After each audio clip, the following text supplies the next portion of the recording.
J'aime ce que ma Bible me dit en Acte 9, versets 36 à 43. La souveraineté de Dieu est une réalité. La réalité n'est pas la vérité, mais la vérité est la réalité qui est la parole de Dieu. C'est la seule terre solide sur laquelle nous pouvons nous tenir. Alléluia. Dorcas était dans le cercueil, mais la révélation n'était pas dans le cercueil. Celui qui s'intéresse aux orphelins, à la veuve et aux pauvres au jour du malheur, l'Éternel en délivre, comme le cas de Dorcas, bien-aimé. La promesse de Dieu ne meurt pas. La promesse de Dieu n'est pas périmée. La promesse de Dieu ne pourrit pas. La promesse de Dieu n'a pas de date d'expiration. La promesse de Dieu n'a pas d'âge, mais un destinataire. C'est bel et bien toi. Tout comme Dorcas, bien-aimé, qui faisait beaucoup de bonnes œuvres et d'offrandes et d'aumônes, mais elle est morte des suites d'une maladie, bien-aimé. Et toutes les veuves l'entouraient et étaient en train de pleurer, bien-aimé. Dorcas ne savait pas qu'elle allait voir le lendemain, bien-aimé. Dorcas ne savait pas qu'elle allait voir le lendemain, bien-aimé. Si tu es encore là, c'est parce que Dieu l'a voulu comme Dorcas, bien-aimé.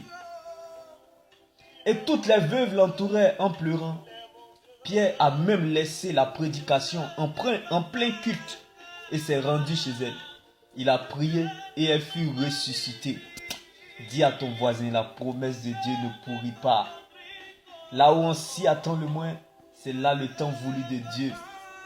Le temps de Dieu n'est pas très long, mais très bon. Dieu n'est pas en retard, ni pressé, ni en avance, mais à l'heure.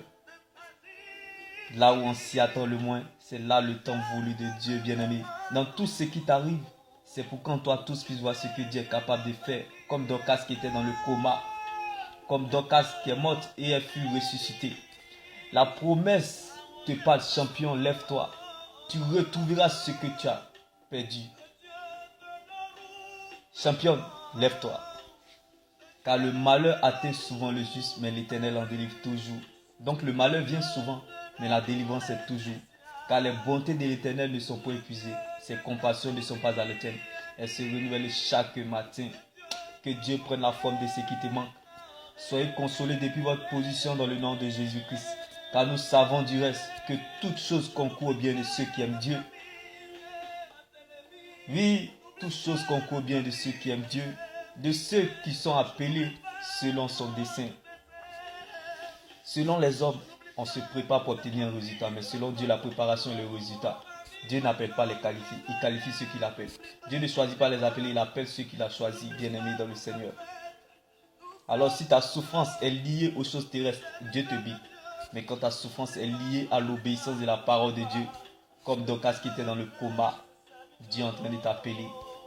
Car Dieu n'appelle pas les qualifiés, il qualifie ceux qu'il appelle. Tu retrouveras ce que tu as perdu. Il est moins grave de perdre que de se perdre.